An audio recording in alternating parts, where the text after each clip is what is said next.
Well, obviously I can't see properly to cross the road, so I try to go find a zebra crossing or traffic lights.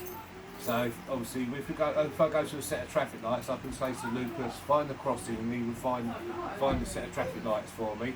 And then I can say to him, find the box, and he will find, you know, where you press the button and it comes up wait. He put his nose on that box. Really? Yeah. So if you turn around and say to him, find the crossing, he will go and find the crossing. Yeah, I mean, you've got to be in the right vicinity, you know, because I know. Because even if you know, I'm lucky I've got a little bit of sight. If you're completely blind, you still know your surroundings roughly where you are, so you roughly know all this traffic lights up here. So you find the crossing. So obviously, if you know you have to wait for the little man to go green before you cross the crossing. Well, not all crossings they don't all make a noise when you cross the road, depending if it's residential area. I don't know if you know about it, but you know the box where it says wait, when the man goes green, there's a little cone underneath that, and it spins. Oh, really? Yeah, you know where the wait is? Oh, yeah, no, a lot of people don't know about it. There's a cone under there that spins when the man's green, so I know to cross the road, if they're making a noise. Or it's a zebra crossing, you rely on people to cross, etc. And also, so if I'm crossing the road normally, even not a zebra crossings or whatever, it's down to me to listen for traffic. So I'll tell him to go to the curb, I'll tell him to wait, so he wait on the curb, and then I have to listen out to see if I can hear any traffic coming. And then when I decide it's safe to go, I'll tell him forward and he across the road. Now they're trained in I can never think of the legal word. Passive. They're trained in passive disobedience. So if I told him to go forward, we go across the road. And he knows there's a car coming. He'll stop and pull me back. Or he just wouldn't go. And I'd say forward. So they're trained for danger, aren't they? It's like danger. So I mean, even though I'm telling him a command, he's not doing that command, so it's called passive disobedience. So electric cars are a bloody nightmare then, aren't they? Well, exactly. It's actually a nightmare. Because you can't hear them, can you? No. I didn't even think of that. Yeah, you can't even. It's more when you're walking along the street, people whizzing around on the electric scooters. You know, because for a start they shouldn't even be on pavements anyhow. But you know, the amount of times I've sort of nearly been knocked over, I wonder whatever around the park and that sort of stuff. But so I mean, obviously he helps me avoid all dustbins and all that sort of stuff and whatever. Is this your first light job? Yeah. Has it massively changed your life? Big time. Yeah. I mean, I had something called Stephen Johnson's when I was younger, and it affected the corneas of my eyes. I had it when I was 6, so over the years my eyes gradually got worse and worse and worse. Right. Obviously, I've been under Moorfields Hospital since I was 6. They've done some operations on my left eye and basically, basically that's blind. So I've got a little bit of sight in there. So I was sort of lucky, if you say. I've lost my sight gradually, so I know my way around. Yeah, you've when had I used sight, to be able to see, you know what I mean?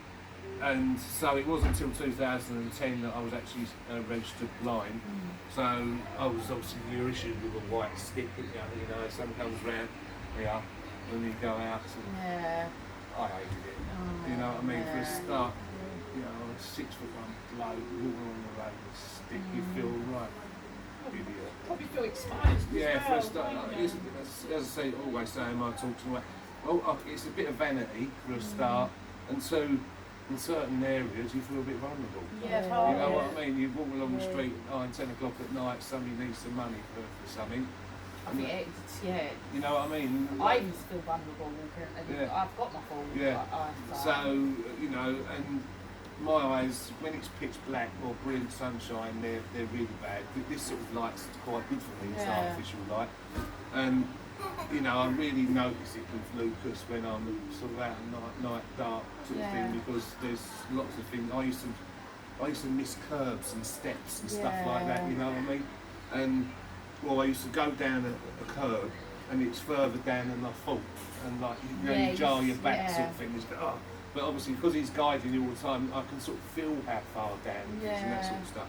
But sorry, I've interrupted your thing. No, you're doing well. Yeah, so I mean, all that sort of thing, it just gives you so much more confidence. So I've got to a point where I didn't want to go out, to be honest with you. I was finding excuses to stay indoors because I'm thinking, oh no, it's too sunny today, oh no, it's too dark, I'm just going to stay in.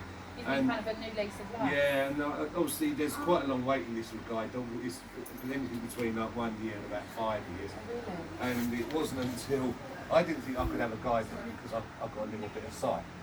And actually it's only 5% of guide dog owners are completely blind. Really? So yeah, so it's only like 1 in 20 completely blind. Just so excuse me. So it wasn't until my sister bumped into Steve and his wife Pat in the micro brewery, you know, one of these shops with tennis, like pubs sort of thing. Because obviously Steve, with the puppies, you've got to take them into all situations so they get used to crowds and so on and so on. There used to be, this is in Northumberland, Oh, right. Yeah. and we used to have another puppy raiser who lived in that locality, and we lived over towards Erith. So we used to walk to this microbrewery to meet our friend with his puppy. Yeah. And we used to do it on a Friday afternoon, Friday evening. And we did it for quite a long time. And we were just sitting there one day chatting, and Graham's sister came in the pub after work. Well, I think she was with her husband. I think they come because he likes all those fancy beers, you know what I mean? So they just got talking, and like my sister said, oh, like my brother's got bad eyes, but you know, he can still see a bit, and he didn't think he could have a guide dog. I said, yeah, he can. So long short of it was, I spoke to my sister, and I was thinking about it anyway, but didn't really look into it too much. So I looked into it, applied for a guide dog. They come down in a session. Obviously, you've got to prove that you're registered blind, and so on and so on. And then you're put on a waiting list. So I was put on a waiting list, and then about 18 months later or something, on February the 26th, 2020, I got a phone call. Picked the phone up as usual, we expected it to be some scammer or something, you know what I mean? So, and they said, oh, it's Guide Dogs here. We think we might have a possible match for you. Can we come and bring him down to see you tomorrow? Before lockdown. Yeah, so I said, can we bring him down tomorrow to see you? I said, yeah, not a problem, because that's my birthday. So brought him down on my birthday, bestest ever. Yeah. Brought him down on my I bet birthday. it's best birthday present ever. Honestly. So they take you out. They take you out for a walk around the block because they match you on. Like, obviously, I'm quite tall, and like So our say, big because he's dog. quite, Yeah, he's exactly. quite big, isn't he? Like Yeah. for Well, because like, I weigh about 16 stone, so he's loading me about. So obviously, if I had a tiny little dog, for one, it looked a bit daft, and like two, it's not right for the dog, is it? So anyway, we walk around the block and come back, and the lady said, yeah, I think that's a match for it, you know. So once I stopped crying, I could help it.